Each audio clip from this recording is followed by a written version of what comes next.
Hi everyone, and welcome to the March edition of DroneBlocks Up in the Air. I'm your host, Clinton Evans. Now, we have a next level episode for you today. First off, we're going to be looking at some drones feeling the heat as they live stream volcanic eruptions. Then we're going to shine our educator spotlight on a professor that's researched drones in STEM. And after that, we're going to check out the new DroneBlocks Crazy Fly web app with its accompanying course, right before we leap into the leap year challenge that we issued you last month. So that's a lot to cover, so let's dive right in. Now, over in Iceland, I found a series of live stream eruptions, and I thought this was totally up in the air worthy. Now, not only do you get to see pilots' amazing skill as they fly these drones over the volcanoes and the eruptions, but just look at this amazing footage. I love how there's a series of volcanoes just popping up in the background. Just look how small the vehicles look in comparison. And again, you see the volcanoes in the background just popping off. And what I really thought was super cool was when the lava hits some of the water and you see all the steam coming off it. And I think it's just such a great vantage point to start to see things from a different angle thanks to drones. Another part of the clip that I really enjoy is look how tiny the bulldozer looks when the drone starts flying behind it from up in the air. It's so cool. And the other thing that really blew me away is that you've got these vehicles parked, and then you get to see this lava coming down towards them. It's like, no big deal, just some lava, nothing to see here.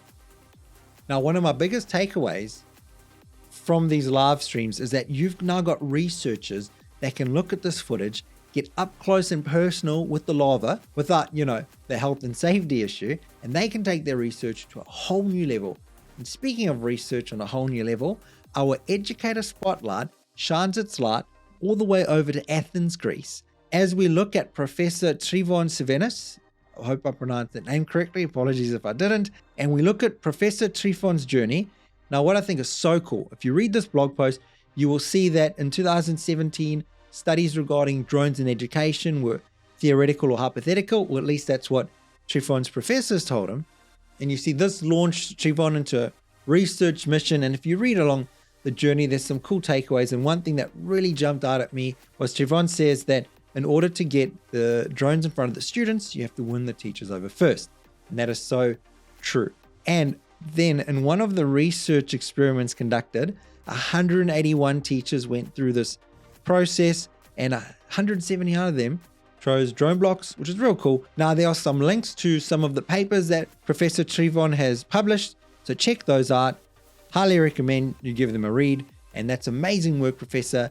And what I also think is super cool is the professor has just purchased some Crazy Fly drones from the Autonomous Drones Level 2 kit. I can't wait to see what the future has in store for the professor and the Crazy Fly drones.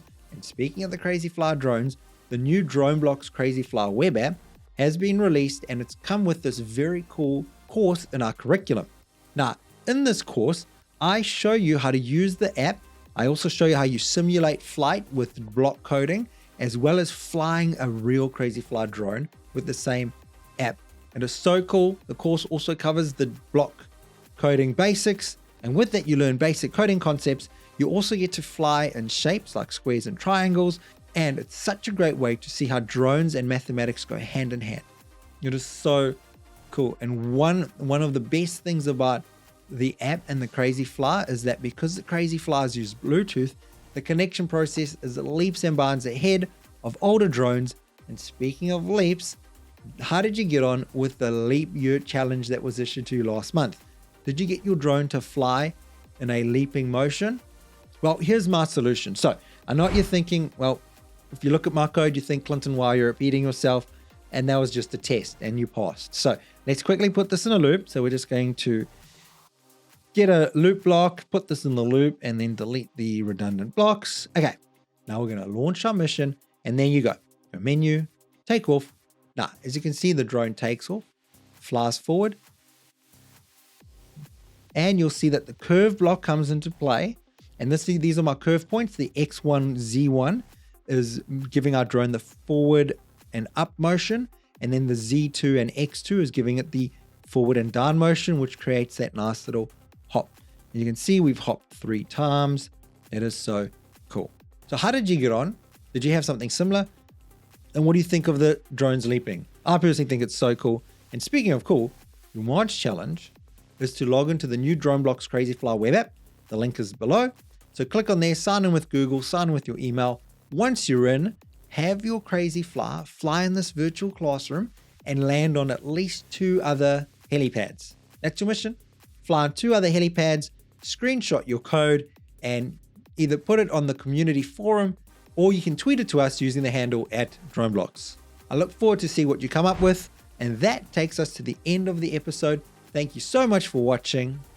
If you enjoyed anything or learned something new, don't forget to like this video and subscribe to this channel so you never miss an episode.